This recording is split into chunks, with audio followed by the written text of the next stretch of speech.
Hello friends, welcome back to my channel Shaina Goyal.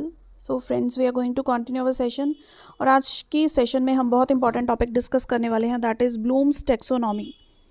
सो देखिए, इसके previous जो सेशंस हैं, चाहे वो सीडीपी है, इंग्लिश पैडागोजी, वो हमारे ऑलमोस्ट कंप्लीट हो चुके हैं, तो वो सेशंस भी आप अटेंड कर सकते हैं। साथ ही में आपको प्रैक्टिस क्वेश्चंस भी मिलेंगे टॉपिक के related. So starting with today session of Bloom's taxonomy.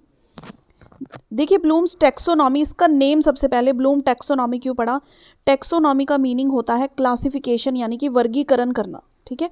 और ब्लूम टेक्सोनॉमी इसलिए पड़ा क्योंकि ये जो फ्रेमवर्क है ना, ये दिया था बेंजामिन ब्लूम ने इन द ईयर ऑफ 1956, ठीक है। सबसे पहले हम दो चीज़ें डिस्कस करेंगे इसमें, जो इन्होंने लेवल्स दिए हैं। एक तो 1956 में जो बेंजामिन ब्लूम ने दिया था, उसके बाद इसको फिर से रिवाइज किया गया था 2001 में, ठीक है। उसमें कुछ चेंजेस आपको देखने को मिलेगी। हम दोनों चीज़ों को प्रॉपर डिस्कस करेंगे।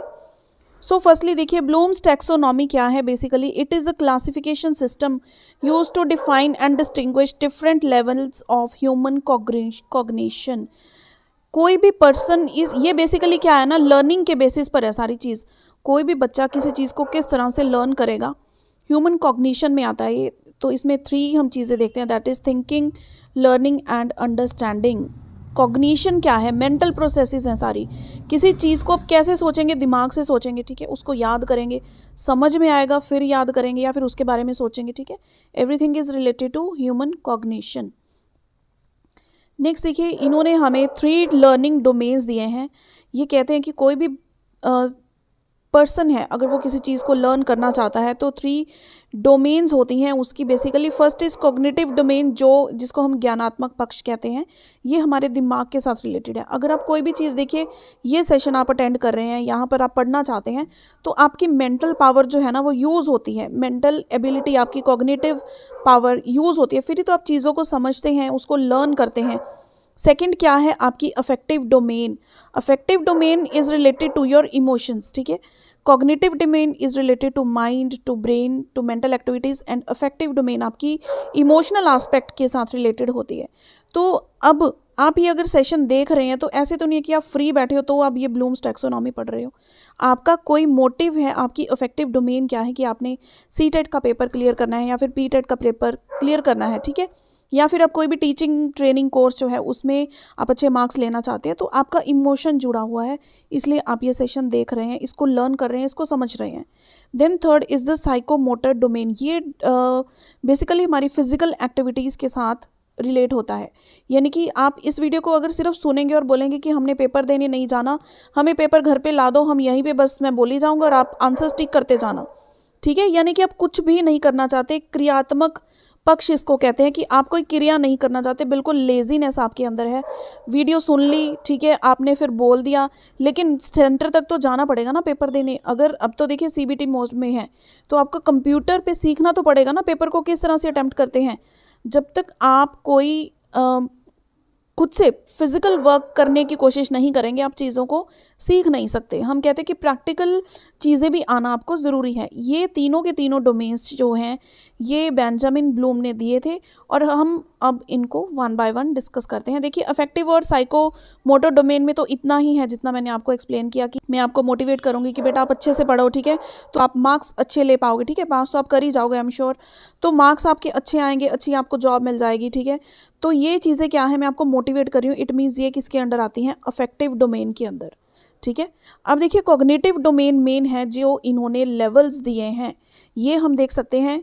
इन्होंने 6 जो है लेवल्स दिए हैं, फ्रॉम बॉटम टू टॉप, ठीक है। इस तरह से ये सीक्वेंस चलता है। तो बेंजामिन ब्लूम ने 1956 में जो ऑर्डर दिया है, सबसे पहले होता है उसमें knowledge, then is comprehension, then is application, then is analysis, synthesis, and final जो टॉपर है उसको रखा है इवैल्यूएशन। अब देखिए, इस चीज़ को समझाने के लिए ना मैं आपको एक एग्जांपल देती हूँ, बिल्कुल लाइव एग्जांपल है। अगर आपने मेरा कल का सेशन अटेंड किया है तो आपको ये बड़ी अच्छे से समझ में आएगी, ठीक है।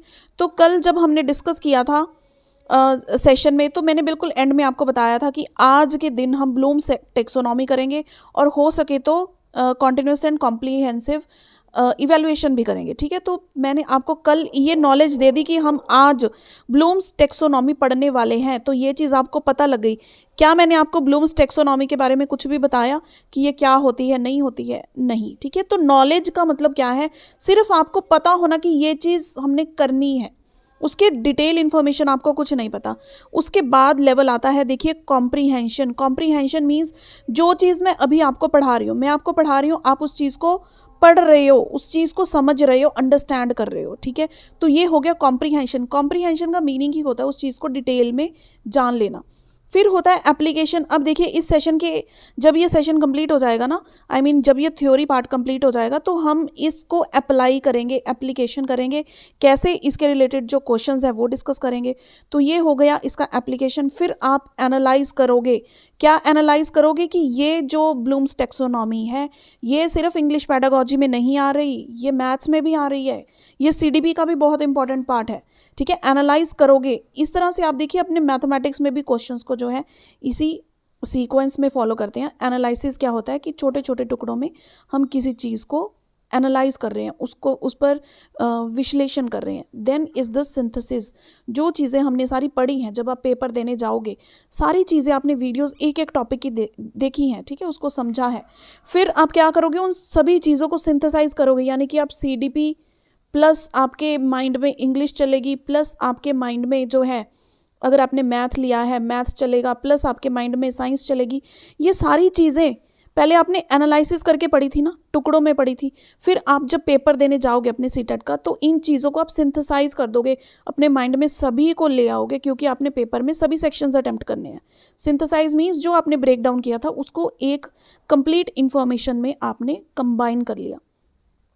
देन फाइनल क्या है कि जब आपका सीटेट का पेपर हो गया, देन वो इवैल्यूएट होगा और आपको उसका रिजल्ट मिल जाएगा। होपफुली बहुत अच्छा रिजल्ट आएगा। तो वो फाइनल स्टेप इन्होंने क्या किया है, इवैल्यूएशन, ठीक है। ये कंसेप्ट पूरा समझ में आ गया। अब ये देखिए, बिल्कुल इस तरह से चलता है, बॉटम टू अप अप्रोच जैसे हम करते हैं ना, कि सबसे पहले बच्चों को नॉलेज मिलेगी, फिर वो चीज़ों को अच्छे से समझेंगे, फिर अप्लाई करेंगे, फिर उसको एनालाइज करेंगे, सिंथेसाइज करेंगे एंड इवैल्यूएट होगी उनकी जो भी इंफॉर्मेशन है या उन्होंने अपना पेपर वगैरह जो भी दिया है। तो ये तो है 1956 वाला। अब जो रिवाइज किया गया है, देखिए इसमें क्या कंपैरिजन आप देख सकते हैं। नॉलेज को इन्होंने चेंज कर दिया, रिमेंबर में 2001 का बता रही हूँ मैं। उसके बाद ये पिक्चर कुछ इस तरह से आपकी बन गई है डायग्राम, ठीक है। वो ट्रायंगल पुरानी 1956 वाली है और ये वाली 2001 वाली है। नॉलेज को इन्होंने कर दिया रिमेंबर, कि आपको याद रखना है कि आज के सेशन में हम ये करने वाले हैं। फिर आपने सारी चीज़ों को अंडरस्टैंड किया जो मैं आपको पढ़ा रही हूँ, फिर हम इसको अप्लाई करेंगे। देखिए इनका मीनिंग सेम चल रहा है, मीनिंग सेम चल रहा है। कहाँ पे फ़र्क पड़ेगा मैं आपको बताती हूँ। अप्लाई करेंगे जब हम इसके प्रैक्टिकल क्वेश्चंस अटेम्प्ट करेंगे कि कौन सा आपको थ्योरी अच्छे से समझ में आई है, नहीं आई है। फिर आप एनालाइज करेंगे। यहाँ पे एनालिसिस था, यहाँ पे एनालाइज हो गया, ठीक है। एक एक चीज़ इंपॉर्टेंट है। यहाँ पे एप्लीकेशन वर्ड था, यहाँ पे अप्लाई हो गया। नाम हर चीज़ का चेंज कर दिया। अब मेन डिफरेंस कहाँ पे आया, जो ऊपर के 2 माले हैं इस बिल्डिंग के, यानी कि 2 ऊपर के 2 लेवल्स हैं। तो ये क्या है, देखिए इवैल्यूएशन इसमें टॉप में था, इन्होंने इवैल्यूएशन को यहाँ पर लेकर आए कि बच्चा इवैल्यूएशन होगी, फिर क्रिएट होगी एक नई नॉलेज, एक नई चीज़ अपने आप में क्रिएट होगी, ठीक है। तो क्रिएट को इन्होंने टॉप मोस्ट जगह पर रखा है। अब देखिए इनमें भी हम कहते हैं ना कि ये स्किल्स होते हैं। तो जो बेंजामिन ने दिए थे 1956 में, बेसिकली हम इन्हीं पर देखेंगे क्योंकि यही मीनिंग इनका सेम ही है। तो ये जो पहले नीचे के 3 लेवल्स हैं, इनको हम कहते हैं कि ये लोअर ऑर्डर थिंकिंग स्किल्स हैं। बच्चों को इन्फॉर्मेशन पता है, उन्होंने समझ ली, ठीक है, उसको अप्लाई कर लिया, यहाँ तक का लेवल ईजी है। इसके बाद उस चीज़ को एनालाइज करना, सिंथेसाइज करना, फिर इवैल्यूएट, ये क्या होते हैं, हायर ऑर्डर थिंकिंग स्किल्स। अब देखिए पिछले साल जो आपका सीबीटी मोड में पेपर हुआ था ना, इस पर काफ़ी क्वेश्चंस आपको सीटेट में भी देखने को मिले थे। तो ये चीज़ें आपको पता होनी चाहिए कि जहाँ पर आपकी थिंकिंग एबिलिटी कम लगती है वो है आपके लोअर ऑर्डर थिंकिंग स्किल्स, और वो कौन से लेवल्स में आते हैं, नॉलेज में, कॉम्प्रीहेंशन एंड एप्लीकेशन में। उसके बाद आपके जो हायर ऑर्डर थिंकिंग स्किल्स हैं, इसको हम हॉट्स एंड लॉट्स के नाम से जानते हैं, ठीक है। दोनों नाम आपको पता होने चाहिए। तो हॉट्स में क्या आता है, एनालाइज करना, सिंथेसाइज करना एंड देन इज इवैल्यूएशन। ये तीनों की तीनों चीज़ें ना हम कहते हैं कि ऊपर के लेवल की हैं, जो बंदे ज़्यादा डीपली सोच सकते हैं इन चीज़ों के बारे में। सो थ्योरी आपको देखिए अच्छे से समझ में आ गई। अब इसके रिलेटेड जो क्वेश्चंस हैं वो हम वन बाय वन देखते हैं। और देखिए आपने मेरे साथ ये सारे क्वेश्चंस अटेम्प्ट करने हैं और सेशन के एंड में मुझे कमेंट करके बताइए कि आपने कितने सही आंसर किए। So starting with question number 1, who developed the taxonomy of educational objectives. तो ये हमें पता है किसने डेवलप की है, ब्लूम ने, यानी कि बेंजामिन ब्लूम ने।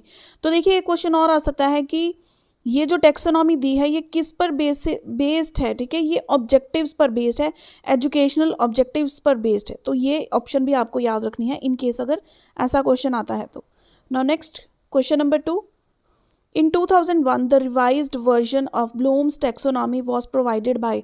अब देखिए 1956 में जो टेक्सोनॉमी आई थी वो ब्लूम्स ने दी थी, ठीक है। इसके बाद जब रिवाइज की गई 2001 में तो ये किन्नों ने दी थी, that is option D, Lorin Anderson and David Krathwohl, ठीक है। ये चीज़ आपने याद रखने हैं ये नेम्स।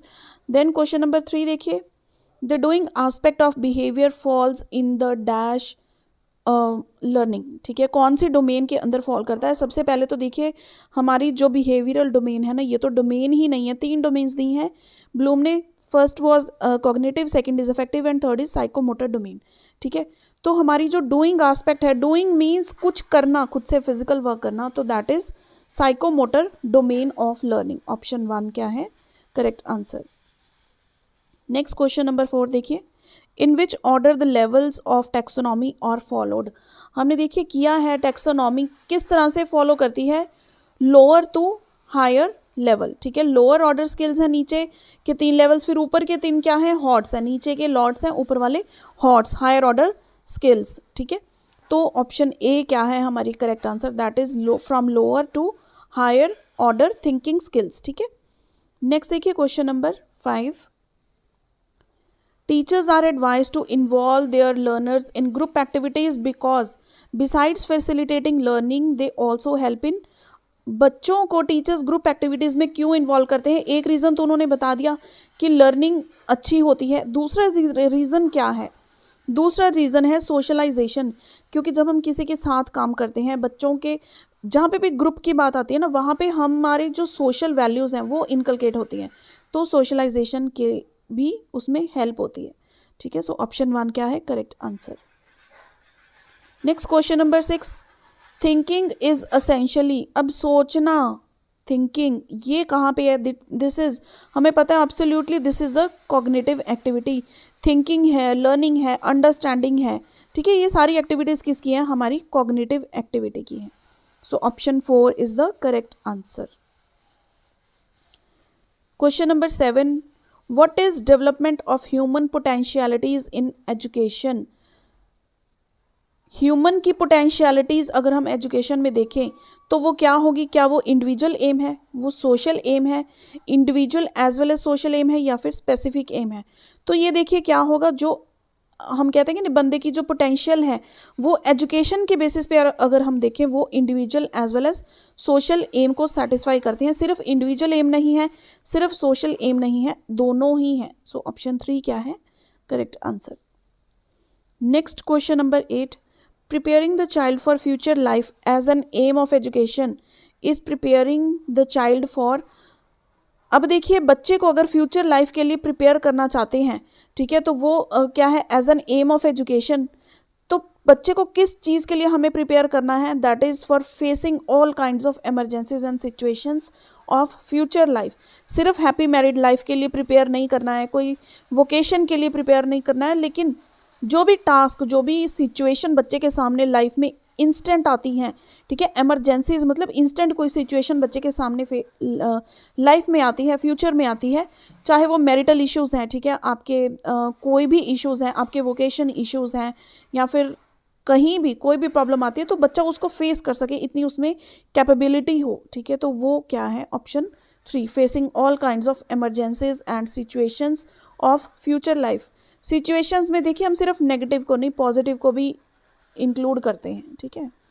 अब नेक्स्ट क्वेश्चन की तरफ बढ़ते हैं। 9, teaching should aim at enhancing children's natural desire and strategies to learn, या फिर reading the lessons in the text book, या फिर giving class work, homework, project work and conducting test. या फिर बोथ 2 and 3 गिवन अबव। तो teaching का basically aim क्या होता है कि वो एनहांस करे बच्चे की नेचुरल डिज़ायर को एंड स्ट्रैटेजीज टू लर्न, चीज़ों को सीखना, बच्चे उसको लर्न कर सके और बच्चों के अंदर से आवाज़ें आए कि हमने ये चीज़ करनी है, हमारी खुद की डिज़ायर हो। हम कहते हैं ना मोटिवेशन हमने किया था, एक एक्सटर्नल होता है एक इंटरनल होता है।